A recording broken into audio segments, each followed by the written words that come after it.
তুমি ছাড়া তো আমার আর কেউ নাই। আল্লাহ গো, তুমি যদি মাফ না করো কে আমাকে মাফ করবে? তুমি যদি মাফ না করো কে আমাকে মাফ করবে? তুমি যদি আমাকে মাফ করো তাহলে তোমার কোনো দিকে কমবে না, তুমি যদি আমাকে মাফ না করো তোমার কোনো দিকে বাড়বে না।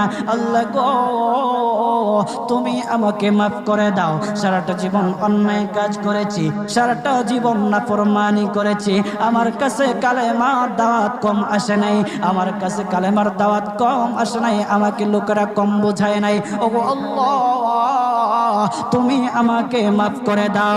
মাফ না করলে কোথায় যাব, কার কাছে যাব?